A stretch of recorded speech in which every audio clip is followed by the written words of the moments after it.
3, 2.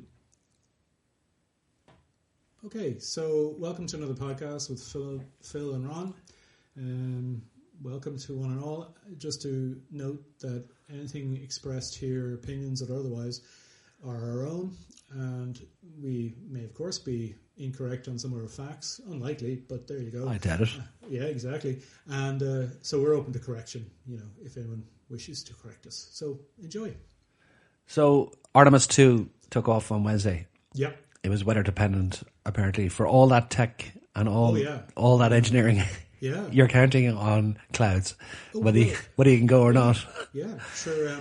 That's why Challenger blew up in the 80s, because they were under pressure to keep a schedule, and they knew they kind of knew that there was a risk of the seals failing due to the unseasonably low temperatures, and had they delayed the launch, there'd be no problem. What do you mean by that? It was the weather did that. At that time, it was January '86. I remember seeing it in the news, because we're old. And what happened was these solid rocket booster things, the two on the side or whatever. And actually, the Artemis 2 system has the same. They had these kind of O-rings, these rubber sealants around where two parts of the rocket joined, if you like. Yeah. And in cold weather, close to freezing, the rubber obviously would harden and risk of leaks, which is catastrophic because, that's what happened. Boom. It's amazing. No one thought of that. Well, no, they did. This thing actually is a really good documentary on Netflix. I'd recommend it. I watched it. It's brilliant. It's 3 parts. Great. There's a lot of human error there, as we talked about before. Yeah. They were under awful pressure to increase the number of launches per year, because the shuttle program never got even close to what it was intended to be, which is this rapidly reusable, multiple flights a month, a week, whatever. No, it was a failure in some ways. It was meant to be a more economic way to access space, reusable spacecraft. Was it just a glorified air or glider, so to speak? That's all it was. Pretty much. With just a ton of tiles on it just to stop the burning. The original ones, they had a tile thing which was problematic, and actually that's why Columbia broke up on re-entry. The other one was lost in 2003. But essentially, it was just a big glider, but a very capable one. It was a capable thing. It just wasn't what it was meant to be, which is a cheap, reusable spacecraft. It wasn't, and they would have been better off with similar things to the Apollo, rocket capsule on top. That would have actually been cheaper. Right. So with the Artemis 2, have those days technically gone where there's so much work has been done and the engineering is so much more superior that the chances of something going wrong is really quite limited? Oh, I wouldn't say that. No, you wouldn't. Someone said, in looking at these, anyone who tells you that space travel is routine or can be considered safe, ultimately, no way. It's just you're on the cutting edge. The amount of energy. I mean, I think those rockets put out the same sort of energy as a small atomic bomb. I think they use the same amount of fuel as a swimming pool in 28 seconds. Oh, they just guzzle it down. It's unreal, isn't it? Yeah. So you're sitting on top of all that, I know, and you're thinking, "I'll be fine." In fairness, and I don't particularly like the guy, Musk, but SpaceX, which obviously he didn't design it, his engineers have done this, their system is really impressive in that the booster rocket that launches the thing comes back down under power and is caught by these forks. I saw that. It was amazing. It's incredible. Yeah. No, I mean, hats off. That is. And actually, you and I would have an ambition maybe to see one of these launches. Yes. One of the things that will determine when they actually go for the landed on the moon is the SpaceX. Yep. Their big Starship, which is enormous, the biggest one ever built rocket, bigger than Saturn V, bigger than the SLS, which is what powers the Artemis 2. If they've had awful trouble. Most of them have blown up so far on launch. On takeoff, yeah. Yeah. And I think, did they have a successful flight or partly? Anyway, I saw one where the two boosters came back and two of them land once, and then I presume, which does make a lot more sense. Oh yeah. but also have something to catch the booster rockets, as opposed to counting on wind and all that when it comes down to Earth. It's actually like guided under power down to the tower, which catches it. It's very impressive. It is impressive. But they need to get that working because the whole mission plan, if you the Artemis program, I think Artemis is like daughter of Apollo or something. That's right. So it depends on SpaceX because the SLS NASA rocket, very capable, but it doesn't have the capacity to lift the really heavy stuff into orbit that they need, say, to set up a moon base. Right. So a big part of the puzzle is the SpaceX. So that So are they working together, SpaceX and NASA? Yeah. Oh, I see. I didn't know that. Yeah, I didn't either. I heard a really good. I think I mentioned before Neil deGrasse Tyson. Yes. He's quite a good podcast, and he had a NASA engineer guy on, and he was really good. He was a former NASA engineer, and now he's into the private sector. But it was really interesting, Yeah. So, what is the object of Artemis 2? What's the plan? Right. Well, the first Artemis 1, obviously, was actually about 3 years ago. Like there's been big delays in the program because unexpected technical occurrences. The first one was a dry run, unmanned, because it can operate unmanned, and it basically is the same mission, if you like, that they're doing now, but with humans. Okay. So you basically launch into Earth orbit, do that get everything ready, and then another burn, whatever, translunar injection, which sounds like other things. Translunar injection, bit rude there. Yeah. But to head off towards the moon, and then you use the moon gravity, if you like, to slingshot around the moon, and then you get what's called a free return trajectory. They don't need to burn any rockets or anything. They get back to Earth simply by the gravitational forces. You know what I mean? And which is why, famously, the Apollo 13, which is known as the successful failure, the reason they were on the way to the moon when they had their emergency, and logically you think, well, they should have just turned around and come back. No, they didn't. They continued onto the moon, around the moon and back, because otherwise they wouldn't have the fuel to get back. You know what I mean? Yeah, they needed to use everything in their advantage. Yeah, so that's what they're doing. And Artemis 3 was meant to be the first attempt at a landing, which would be the first manned landing on the moon since I think it's December 72. I presume that was the US. Well, the US is the only country that's been there. There were, I think, what was it? Was there 6? I think there was 6 or 7, I think. I think there was 7 successful Apollo missions. So therefore, what's that? 7 twos, 14 men have stood in the moon. Yeah. 14 different men. But yeah, so I don't know. So Artemis 3 was meant to be the first attempt, but actually they've changed its objective, and it's going to be Earth orbit only, but they'll be doing all the kind of practice, like maneuvering around. They have to dock with the lander, and like testing all the equipment that they'll have to have down pat, because the next time they do it is around the moon. Okay. So if it goes wrong, they're effed. And then apparently Artemis 4 onwards, there'll be moon landers. That's extraordinary. Yeah, I think it's amazing. Yeah. So is it a case of building a base on the moon? Is that the long-term plan? I think that's the long-term plan. That's amazing. Yeah.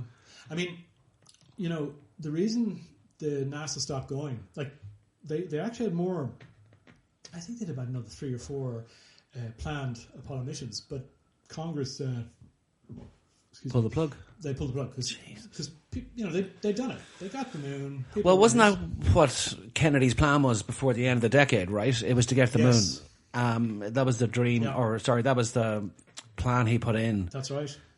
And I suppose in a psychological state between them and the Russians or the Soviets, it was like, we've done it, so see ya. Thanks so much. Absolutely. And you're absolutely right. It was incredible. So they made Kennedy's deadline by, about 5 months. What was it, July 69? July, that's right, yeah. And the Apollo 12 was later in 69, 2 landings in 69. Yeah. Economically, there's actually a really good movie based around this called Moon. Yeah. With, I can never remember his bloody name. Oh, is that David Bowie's son? Yeah. Did the directorship of Duncan Bowie, or brilliant. AKA Zoe Bowie. Yeah. It's a great movie. And actually the computer is voiced by Kevin Spacey, so, cancelled. Yeah. But who's the... Oh, God, I can never remember his name. He's a great actor. Yeah, he's been in The Green Mile, a few other shows like that. Yeah, he was in Jojo Rabbit as that... Oh, God, I can never remember his name. He was in 3 Buildings in Ebbing, Missouri. He actually won an Oscar for that. It was fantastic. I'll think of his name. Sam Rockwell. Sam Rockwell, yeah. So he's the main character. And the reason he's up there on the moon base or whatever, isolated it just with, is they're mining, I guess, deuterium, heavy water, which is in abundance on the moon, but is hard to get on Earth. You have to manufacture it. And if they ever crack fusion, not cold fusion, but an actual, a fusion reactor that puts out more energy than you put into it, that'd be huge, because fusion reactors, they're technically safe. They don't melt down like fission. Yeah. And if you think about it, if you had abundant energy, how many of the world's problems would be solved? Well, I was just looking into what they have here. They have a lot of uranium and thorium. They are both present on the moon. Really? Yeah. But due to the high energy density of nuclear fuels, it will be more economical to import suitable fuels from Earth. Well, until they figure out how to do the digging. Plutonium-238, strontium, and here we go, helium, or the heavy water. The heavy water, yeah. H2O2. Yeah. Yeah. The thing about it is, just in the movie, The Moon, so what the operation is, they've got these automated harvesters or mining machines going around scooping up stuff, and then what they do is they have a kind of a big electronic railgun type thing that launches unmanned containers back to Earth, and that's how they economically get the mining, what they're mining back to Earth. Right. So that actually was based on, it's science fiction, but it was based on a decent dollop of not fiction, potential future uses of the moon, if you like. Yeah. So is it, will the moon become a launch pad to Mars, so to speak, or maybe to Titan? That, I think, is probably another use of it. Because clearly, if you were to launch direct from Earth, you'd have to have so much more fuel, everything. You could get everything up in stages to a moon launch site, and then you could have a much smaller and hence less fuel spacecraft to get to Mars. Yeah, it's one of the reasons that we can't go faster than the speed of light, because the more energy we need, the more mass we need to push. The energy we need to push the mass means that you need more mass to push the energy. Yeah. Then you need more mass to push that mass that push the energy, and so on and so forth. So that it's just like exponential. Exactly. Yeah. So therefore, it just can't be done. Because I think probably based on current knowledge and science, I think the limit for human exploration would probably be within our own solar system. Yeah, I'd say Titan. Titan seems to be a place that people are talking about. Yeah. Crucially, it has to have water. Yeah. And so where did this come from? Where did the NASA sudden interest in the moon come from? Well, actually, the way we always talk about our favorite president, Yes. Barack Obama. Yeah. Oh, I wish he was still president. Anyway, but the thing is, they all have faults, but Jesus, Anyway, no, you said name two good things that Trump has done, and of course, my contention is, a stop clock is right twice a day. Yeah, but and during winter it's right 3 times a day because the hour goes back. Yeah, spring too, I suppose. No, spring. Right. It's right because it springs forward. Yeah, that's right. Yeah. Right. So 3 times. Yeah. Good point. Anyway, you win the pedant of the week. Thank you. Award. Send your prize into. Yeah, absolutely. Nominations open now for next week. But what was it? So who was the guy to sort of push this? Sorry. So the 2 things I would contend Trump has positively done, or at least his administration done. Number 1. His attacks on NATO have woken up most European nations say we have to take our defence seriously. Yeah. Can't be freeloading on the US. Yeah. And that's fair enough, to a degree, although, again, he overdoes it. Yeah. Second thing is, the Artemis program was basically launched during the first Trump administration. They were all keen to go back to the moon. Yeah. And in fact, this is a potential, we were saying about the Challenger shuttle should have delayed their launch because the leak of these O-rings in freezing conditions led to catastrophic explosion. The worry is there'll be pressure to get that first landing on the moon before the end of his term. He wants is this an inter-country thing? Are they worried of the chance? Like, as far as I know, and correct me if I'm wrong, but anything in space is not owned by any country on Earth. Yeah, I So think, if you, I think if you get to the moon, a bit like Antarctica. yeah, It's agreed. there is as far as I know, there is a written agreement Yeah, I think so. that you can't say, right, we now own the moon or this certain section, or claim what would you call it? Territory on the moon. Yeah. Sorry, I'm just going to adjust my mic here. Jesus, because I saw an interview with one of Britain's astronauts, and she was saying, which I thought was quite controversial. She said we have to get there before the Chinese get there. Because of the minerals there, because of the exploration capabilities of it and all. She might think there'd be... No, that's better. She might think that, that they'll lose out in terms of, mining the moon or economic expansion. Yeah, apparently the Chinese are working hard on... I think they've already sent men into space. They have, yeah. So they're working on a moon lander program. I think they have landed on the moon, as far as I know. Yeah, but unmanned. Unmanned, yeah. And in fact, the first landing on the moon was way back, almost at the beginning of the space race. I think 64 thereabout. Yeah. The Russians. They landed this kind of 6-wheel probe thing. They were the first to land anything on the moon. Yeah. Whoa. Yeah. Never knew that. And no, it's actually, slight aside. You know the way there's ample proof that yes, men went to the moon. Yeah. But no, hang on a second. That's like I say, it doesn't matter. They'll think of something else. Yeah. But I remember Mythbusters did this and looking at them all. But one of the most compelling one was at one of the Apollo landing sites. They put down this basically a laser reflector. Oh. And they know where it is. So if you shine a beam of laser on that, it is reflected perfectly back. Okay. Which any other spot on the moon, because it's a regular surface, it diffuses, scatters the beam.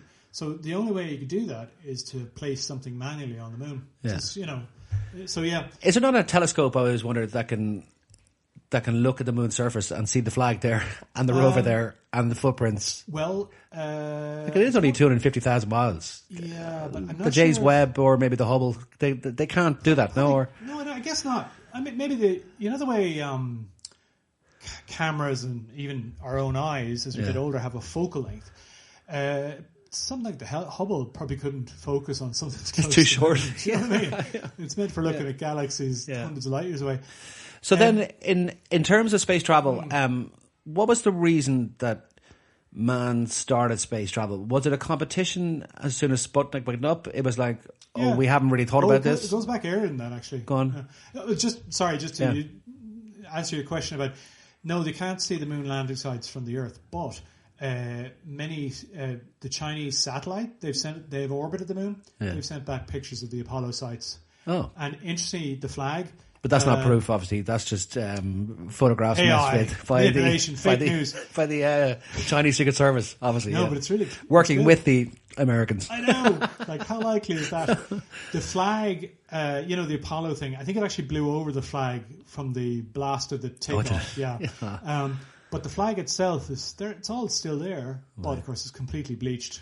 It'd be white, because the colours would be all UV radiation. Of course, What we were saying, you were asking me. pre-60s, so to speak. Well, I think the origin. I mean, men in space has been, a dream for a long time. I mean, do you ever see that? I think it's one of the very earliest actual movies. Is a French one, and they depict firing a cannon at the moon with men in it, and then you see the moon is depicted as like this man in the moon, and then the next frame is like the rocket sticking in his face. That's right. But H.G. Wells, of course, wrote about space travel and stuff like that. Yes. Yeah, that was the 1890s. And then, of course, the absolute classic Tintin Destination Moon. Oh, with Snowy and Captain Haddock. Yeah, that's a great movie. Yeah. A great book. But, the Thompson twins. Oh, fantastic.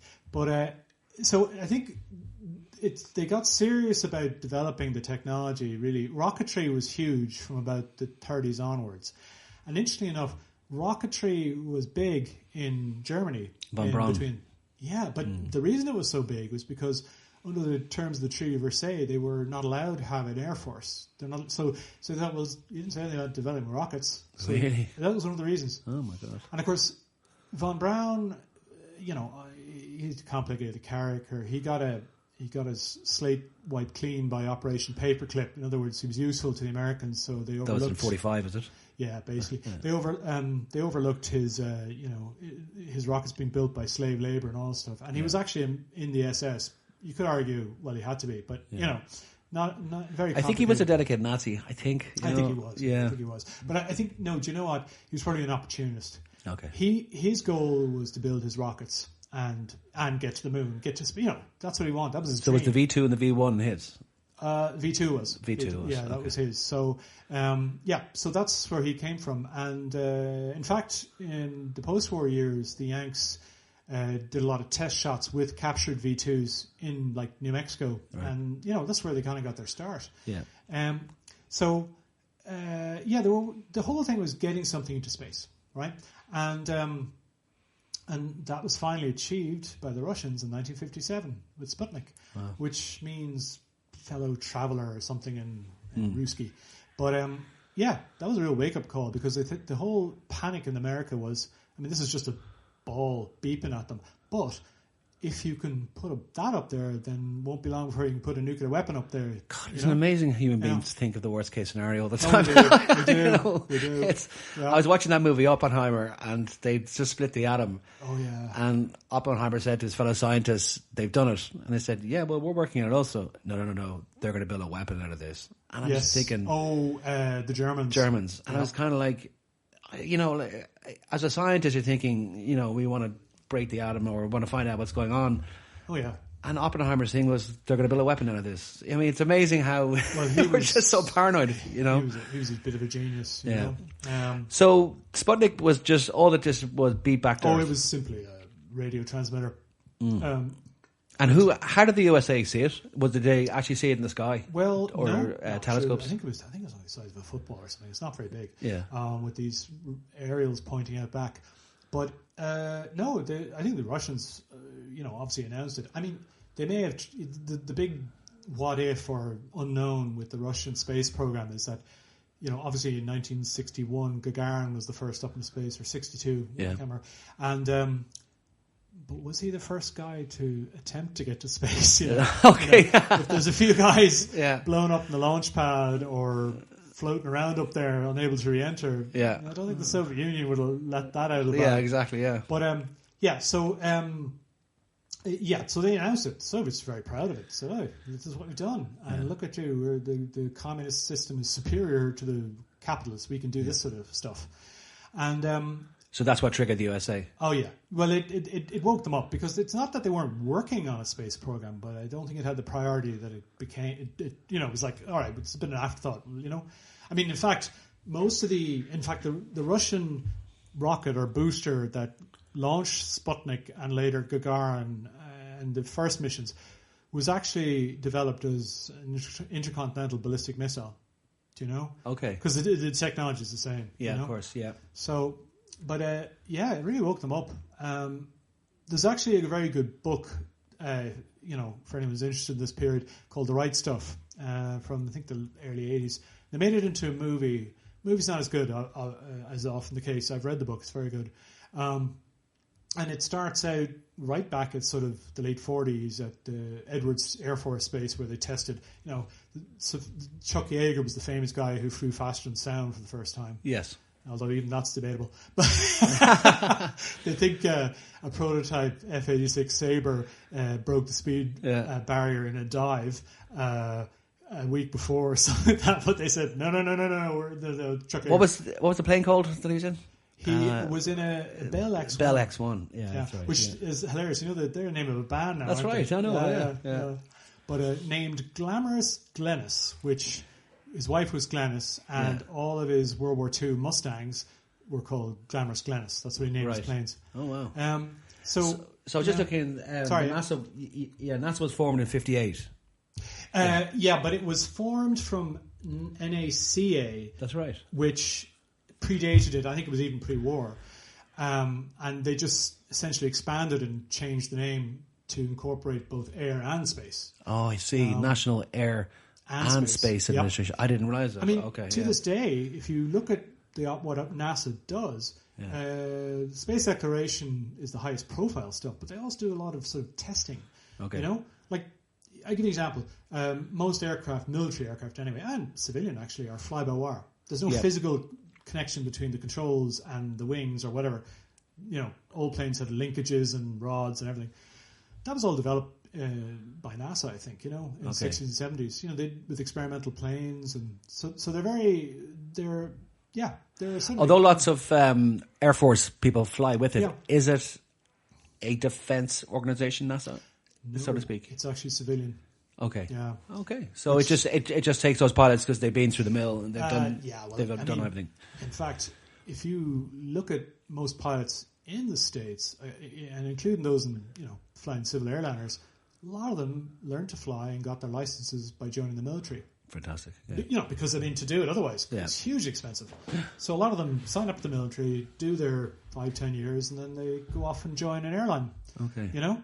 Okay, so 58 comes along and the Russians are messing around, and 57 was Sputnik, and then I think the Americans they had this thing called the Vanguard rocket, which is pretty shite. And apparently there's a great, it's in that movie, The Right Stuff, but it's a real one. They had launches multiple launches in the full glare of publicity, unlike the Russian ones, where they all blew up on the pad or just failed outright. Yeah. And apparently some headline, probably in the UK, is like, "Oh, what a flopnik."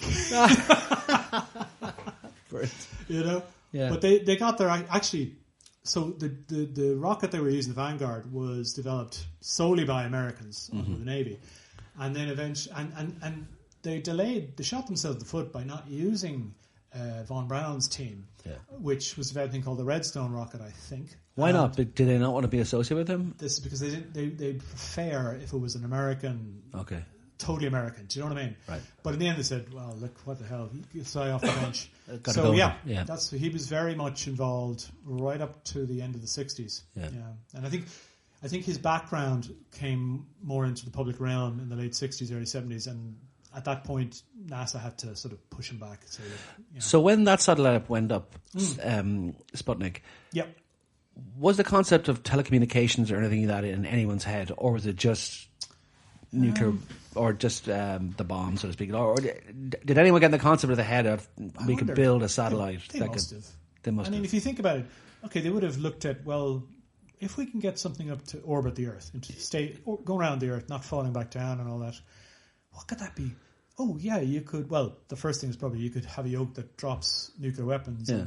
Although, mind you, later treaties about they just agreed not to do that. Yeah. Second of all, communications were all done by line of sight up to that point. Yep. So this will be the first time where you use triangulation to actually go around a curve. Exactly. And but I think before they thought of telecommunications, they thought of reconnaissance. Explain that. Well, the famous Gary Powers incident where he was flying a thing called a U-2, this big, massive, very long-wing spy plane, which up to 62 they thought the Russians couldn't reach because it flew so high. And turned out they could, and they shot him down. It was a massive embarrassment to... when was that? I think Eisenhower, it must have been 60. Yeah, 1960. He was still Eisenhower. And, so they realised that because really, right from the 45 up to that point, say in 60, the Americans and the British were regularly doing overflights of Soviet Union. Yeah. They were basically invading their spare space to get pictures of stuff. And it sounds like the Soviets got lucky with that shot. I mean, to think that accuracy, like that plane flies, 50,000, 60,000 feet? Or more, about 80,000 feet. Twice as high as a jumbo, say. Okay, so to be accurate with a shot, did they just get lucky? Or maybe. Yes, to a degree. I mean, but it was later air-to-air missiles would be a lot more likely to shoot it down. And they're not designed, well, if they do, it's a bonus, but they're not really designed to hit the aircraft. They're designed to get up near it and explode, and then it's like the proximity thing, and that's what happened. Yeah. It wasn't hit by the missile, but all the shrapnel destroyed the plane. Yeah. So then the US went along, and what was their first space travel, or their first rockets, so to speak, for NASA? Just to say a very funny thing about the Russians on the U-2 incident. Go on. They did shoot down U-2, but they also accidentally shot down two of their own fighters. two poor effers in mid-19s were trying to intercept him, and no one told the missile guys that look, there's two of our lads, two friendlies, and the shot went down.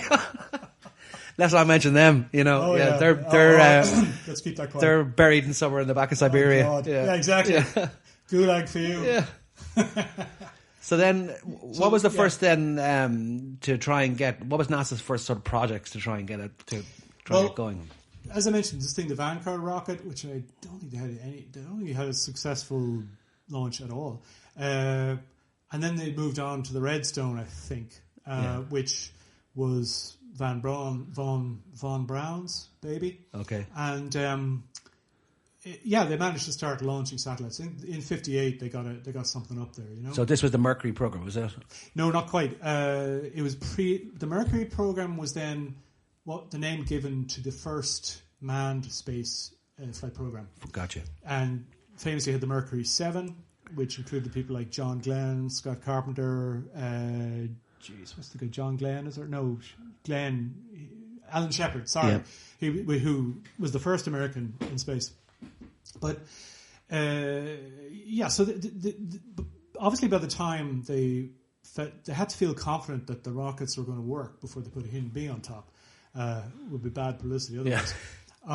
The first couple of years, say from 58 through to 60, were non-manned things.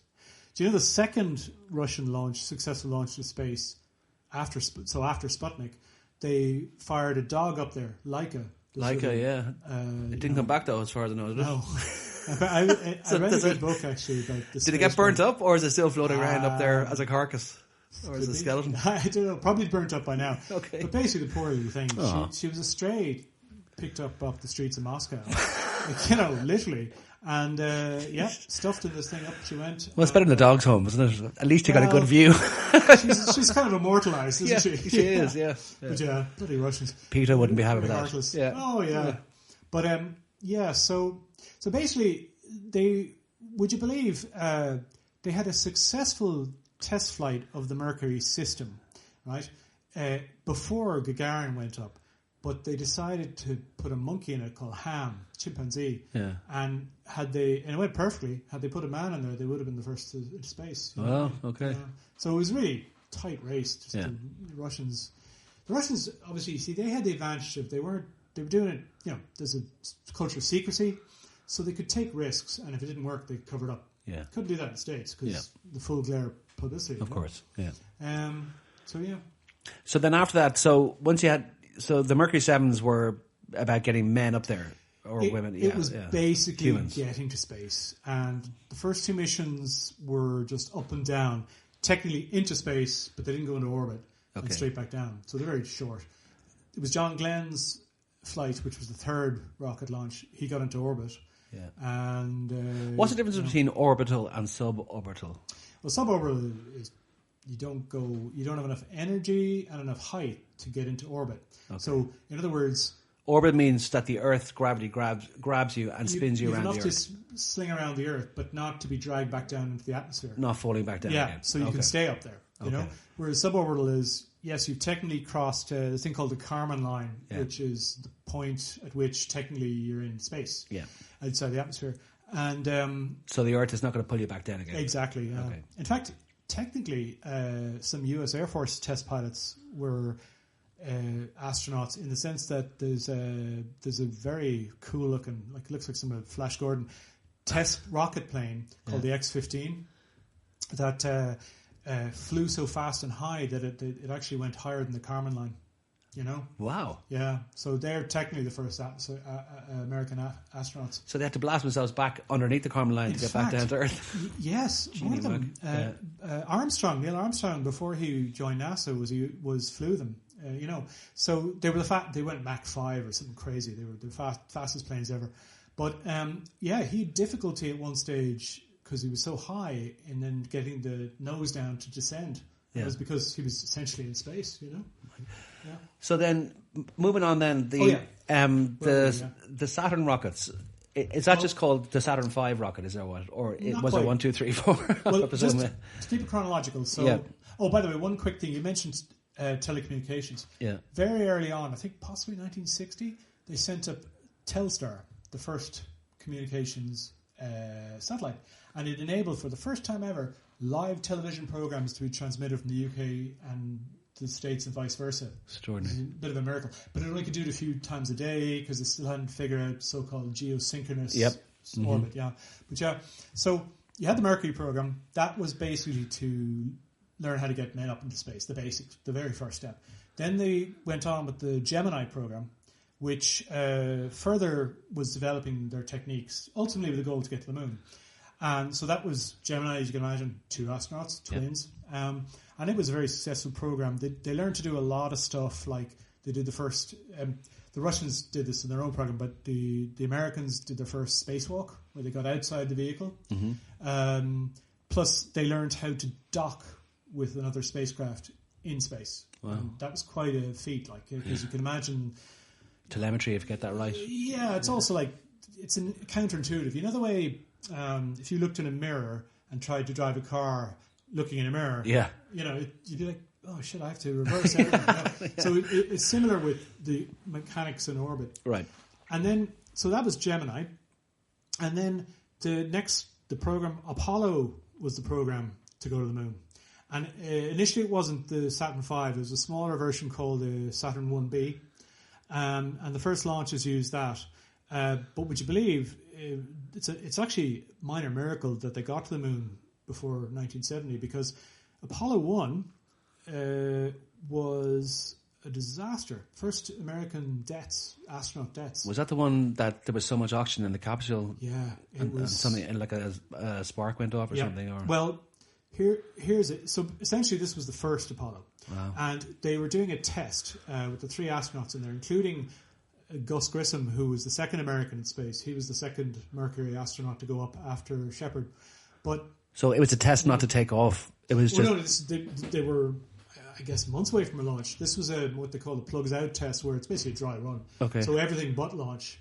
And the issue was... what a way to go. I know. And the capsule, I think the Apollo capsule was built by, could be wrong with this, I think North American Aviation, who famously would have, they built the Mustang fighter in World War II, and they built the Sabre, which is the jet fighter in Korea. So they were a very well-regarded crowd. So what went wrong with Apollo 1?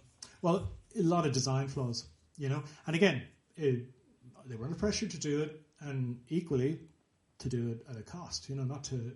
And so the simplest thing to do is to have an all-oxygen environment in the capsule. Simpler, less... Oh, so 100% oxygen? Yeah. Oh, my God. Yeah. And that's what it was. No nitrogen, nothing like that. No, so it was a disaster. And that's what happened. So not only that, the hatch on the capsule, you had to get a wrench or something to undo the bolts to get it open. Whereas in the actual Apollos that flew later with the astronauts, they had like an emergency release. Yeah. Because, would you believe... So what happened was, as you say... It's quite horrible. I've heard the shouting and, oh my God, get us out. The 3 lads that have gone. It just, piece of loose wiring under one of the seats sparked and up it went in flames.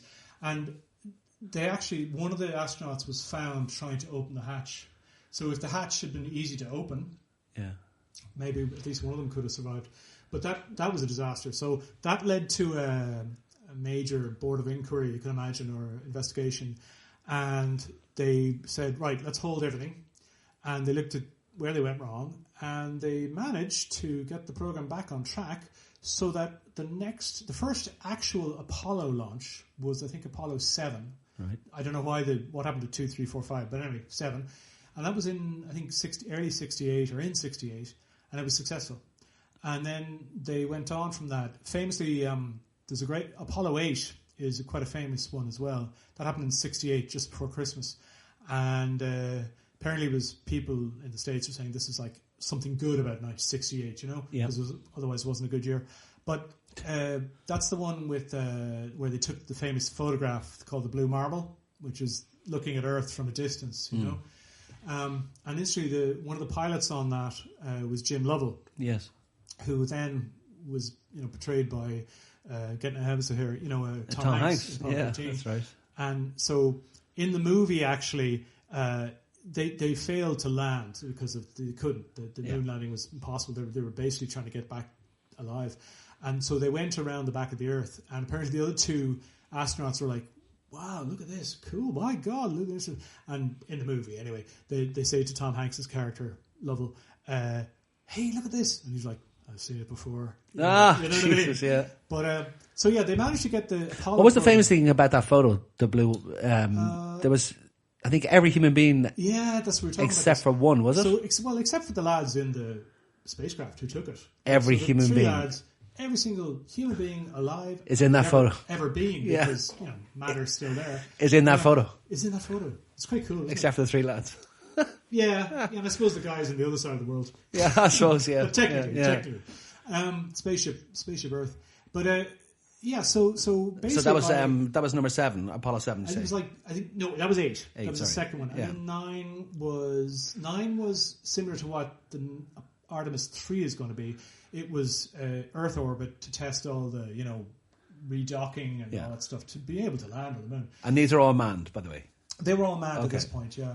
And because after apparently they had a computer on board, but like literally an Size of- iPhone or whatever smartphone would be. Someone said thousands of times a Casio digital watch Oh, yeah. apparently has more power than the computer It was does. that basic. Yeah, it was really basic. Yeah, computer says And, no. But anyway, so that was 9, and then 10 was an absolute dress rehearsal, and there was even worries that, oh God, will they try and go for a landing? Because what they did was they went all the way to the moon. Mm-hmm. They had a lander, but it wasn't quite ready. It was too heavy for a landing. It was as far as they got at that point.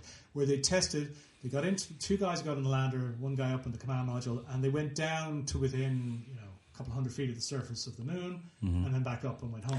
So what was part of the rocket at that time? You had the rocket itself to get you to space. Yeah, the booster essentially. And then once you're up there, that just goes back down to Earth, burns up, and then you had the command module and the lander. Yes. Right. So what happened was the rocket, which is the majority of the spacecraft, if you like, was in I think 3 stages. So that famous picture of a rocket, and then you see the ring falling that's away. right. The Brilliant. stage. Yeah. That's what it was. And then you see the module, the lunar module, was the capsule that was the only bit that came back to Earth, and it had a kind of a cylindrical body behind it, and that contained like the lander and other stuff. And then, and in later missions, a fold-up electric buggy. Brilliant. A car, basically. And a set of golf clubs. Yeah, that's right. Yeah, that's right. Yeah. But that was Alan Shepard, actually.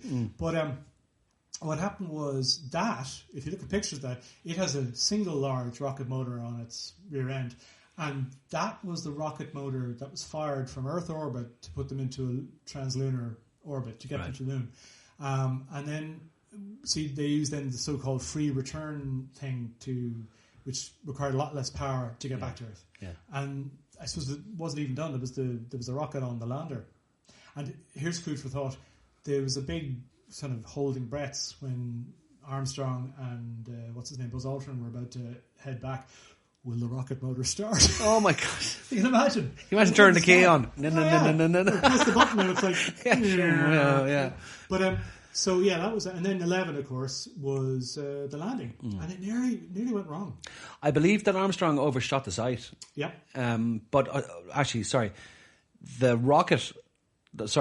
craft they were in overshot the site, but because he was such a good airplane he was test pilot, Yeah. he was able to sort it out very quickly, and he picked another landing zone, not the zone they were officially supposed to go to. Is that right?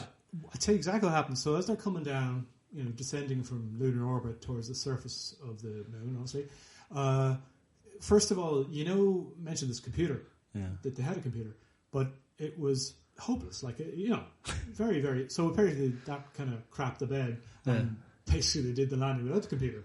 But it meant, I think, they were a little bit off. And as they're coming down, he realised the place they were going to land was just a total field of rocks. So they'd probably end up, not, tipping over or something. It would have been a disaster. Which meant you could not get back off the moon. Because, you wouldn't be able, if you press launch, you'd go into the ground or whatever. Wow. So, Jesus. And that's assuming you even survived the impact, because, the skin of those landers was like a few sheets of aluminium foil. Like you could poke your finger through it, you know what I mean? God almighty. So what happened was he took manual control, overrode the computer, and how much flying time did he have in order to do this? 20 seconds or minimum. Jesus, that was it. So he literally. I've been to a great place to go. Actually, is where you go to see the launches. Is the Kennedy Space Center, and they have fantastic exhibits about the Apollo, including a kind of an animatronic thing showing that landing, and you hear the live audio. And basically, he was. I think it was Buzz Aldrin was counting down the fuel when your man was looking for a landing site, and he'd be going like 20 seconds, 10 seconds. You know what I mean? And I think he landed with about 3 or 4 seconds with the fuel available. So he flew, if you like, along the surface here at a couple of miles until he found a site that he could set down. And it's very cool. When you listen to the audio, you'll hear them. They're coming down. Then they hear light on. What that means is there was a rod sticking down from one of the feet that made contact with the surface of the Earth or Moon first, and that a light lit up to say they were heading down. So they knew then. Okay, boom, down they're down. Wow. Yeah, and actually, they had quite a light landing, if you like. Which that's great. But actually, later Apollo missions deliberately had a heavy landing because it dug the feet into the ground better, so it meant for a more stable platform to take off at the end. So did he have a map of the moon before he went to study? I think you see, again, they'd had satellites up there, and like the Russians had put probes there, and also so they had some information on the surface. But if you can imagine, it was when you saw it, like, we got to pick a place to land. They wouldn't have been able to see. They had that was an intended landing site. I think, but based on all the information they had, but then it turned out there was rocks everywhere. Yeah. So that's what. Not that I'm in any way comparing myself to any of those guys, but when I was learning how to fly, one thing you have to do is you Tom Petty song. You turn the engine off. The instructor does, and you got to glide. Yeah. And you have to pick somewhere to land. Yeah. And it's weird when you're going down and down, and you're looking, and you're trying to find a field or something flat or like a road. Obviously, you can't use a motorway, but you could if you wanted to. But you'd probably kill another 50 people. Yeah. But it's amazing, and you're looking around, and this is just terrain that I know. Now we obviously turn the engine back on so again. Obviously, off we go. Then they restart the engine. Yeah. But to go and do that in the summer, you've never been before, with 20 seconds to go. Oh, can you imagine the pressure? You know yourself if someone's counting in your ear, and you're really thinking, shit. Okay, but he was cool as a cucumber. Neil Armstrong, he was a pretty unique individual. He was extremely together. You know what I mean? He was a very measured guy. So if that was Apollo 11, what was the object? If that was Kennedy's dream, so to speak, or ambition come true, what was the purpose of 12 and 13? Well, I mean, the further missions were, why not? I mean, if we've gone all this trouble to build a system to get men there, we've got to use it. Yeah. Do you think at that time they planned to build something there on the moon? Maybe. I don't know. It might have been an ambition. Certainly, probably from the likes of Von Braun and other chief NASA guys. This would be great. But, depends on taxpayer dollars, and people got bored with it very quickly. Like, it was amazing, but we've seen it before.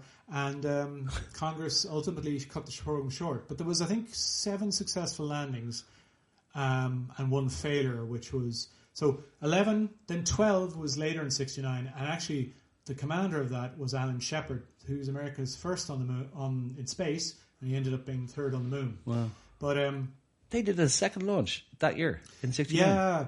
Well, no, he did 61. He went up in the Mercury program. No, but you said number 12 was in 69. They had a second one in 69. Jesus. Yeah. Wow. So what happened was, actually Shepard was grounded after his first successful flight, and he didn't take part in the Gemini program because he developed Meniere's, this really debilitating inner ear problem, which obviously, if you're a pilot, is a serious issue. And he actually undertook experimental surgery in the mid-60s, which could have left him deaf, but it worked, to get himself back on flight status, and that's how he managed to be on the second Moonlander mission. And he's the guy who had the golf club. Oh, very good. Yeah, he had it attached to the suit or whatever. And it's it wasn't sanctioned by NASA. It's sort of quite a sad scene, or not sad, in Apollo 13, where there's nobody watching the TV to watch the moon landing, and that's only two. But that's only two later. This is only a third. This is the only third one. Yeah. I mean, the public lost interest that quickly. Totally. Very fickle. Until things started going wrong. Then suddenly, the networks were outside, and there's a great scene, whether it's true or not, of Jim Lovell's wife telling him to shag off, get off, get off the lawn. Yeah, you guys didn't give a damn, Screw you guys. A couple of days ago, Screw you guys. Was the guy get off my lawn. But that's it. That was, what happened there was some air. They had fuel cells on board, so one of the hydrogen-containing things to generate electricity or whatever. That's their power source. And there was something about stir the tanks or something. I think it was to switch on a fan over the tank to kind of make sure there was no vapors. Anyway, they did that and the bloody tank exploded. And incredibly didn't, totally destroy the crap, but it was very badly damaged. So obviously straight away, okay, well, we're not going to land on the moon. It's all about getting home. And then they didn't, if you think, just turn around and come back. They still went to the moon, slung shot around it, and went back, because otherwise they wouldn't have the fuel. Slow down, stop, turn around, go back. Isn't there an extraordinary thing about engineering things like that, and same with planes and ships? Yeah. That and cars, obviously, but no matter how much human thought or foresight goes into the engineering aspect of, it's only when an accident happens that people go, "Oh, we didn't think of that." Exactly. Well, I mean, it was new, so it was like the same thing with we talked before about the first jet airliners, metal fatigue. They didn't understand it, and so on. But so then there was a 14, 15, 16, and a 17. And I think the last 3 or maybe 4 had the buggy, the car basically, And the idea, what they did really, well, the first Apollo 11, they just were there for a few hours and then went home. They didn't stay long. The last mission they stayed, I think, 3 days. So they did more, and of course having the buggy meant they could go further, explore further. And what they were essentially doing was collecting rocks. It's all about geology, In fact, I remember, I don't know if you still can, but we've been there. The Smithsonian Air and Space on the Mall in Washington. In Washington, yeah. Yeah, I remember I was there in '93 the first time, and in the foyer there was kind of this big perspex box that you could actually put your hand into, and there's a piece of moon rock, and you could actually. So I touched the moon. Touched the moon. Cool. That's genius. But So in total, approximately how many people have been on the moon? I think 14. 14, and all white American men. Wow. Yeah. Yeah. So, if the current administration has his way, they'll continue to be white American. Yeah. Well, I don't know about you, but to me, it doesn't make a difference who the hell is there. As if you're just human being. That's all I care about. I know, but fair enough. Yeah. I agree. Meritocracy. Yeah. But then the irony is that they hate this DI stuff. But then, hold on, you're overlooking the more capable black woman to put some white guy in there. That's pretty DI to me. Isn't the captain of the Artemis, though, an African American? Yeah. The crew of the Artemis. I hate that word, African American. I know, it's stupid. He's a black American. Okay. I think, so what? I think that's the black. What's wrong with that? Yeah, black, exactly. Yeah. So, he's a black man. There's a woman, and 2 white blokes, basically. Yeah. 4 of them. It's a crew of 4. And, obviously that was decided well before the current administration because, probably would have been 4, anyway. But the point about that, when you talk about it, about, promoting things like women and stuff, if you don't, you're ignoring half of humanity. Over half. Do you know what I mean? Yeah. Women are 52% of the population. Yeah. So it makes sense. It's actually stupid to limit yourself just based on what colour their skin is. That's daft. But, so anyway, that was the end of the Apollo program. The last, all 14 bar 1, so 13 out of 14 were pilots, essentially, military men. The last guy, who had been second last to leave the Earth because he got in first, and I think Gene Cernan, the commander, got in. So he's the last man on the moon. Was Harrison Schmitt, obviously German-American origin, but he was American. But he was a geologist. Wow. And so they trained him up, and if the program had continued, it would have been that a scientist and a pilot. Do you know what I mean? So the interesting thing is, if you go to Cape Canaveral, there's a Saturn V. There's on its side, all split into sections. So just explain the Saturn rockets are what the Apollo missions used. Yes. Okay, right. Yes, not the Saturn. So they were a big part of it. And incidentally, I mentioned earlier the first ones were the 1B, and then the one that had the power to do the moon missions was the 5, which actually up until this SLS, which is the Space Launch System rocket that's launched Artemis, it was the most powerful rocket ever built, probably a machine ever built, if you like. And now I think the SpaceX, the Starliner or whatever, Starship, that will be more powerful, but hasn't worked yet. So, when they get that working, okay, that'll be the new king. Yeah. With the Artemis going up, do you expect the Chinese, the Russians, the Indians to start focusing more on the moon now? They're looking at this and they're going, okay. I think they're already doing it. Well, definitely the Chinese. So you think this is a US reaction to what the others are doing, or do you think the others are going to react to what they're doing? Maybe. But, that's an odd thing about humanity. It's like, something significant, a big breakthrough is achieved in two different countries by people who never knew each other. Like penicillin. Alexander Fleming in London, but a German guy invented it at the same time. That's right. What's the other one? I always think there was just before the Cold War ended, it was during the 80s, there was a film called Threads, which... Oh my God. And I had nightmares still about that. Yeah, and it was the first sort of images of what a nuclear war is like. Yeah. But straight after the Threads, Panorama did a show.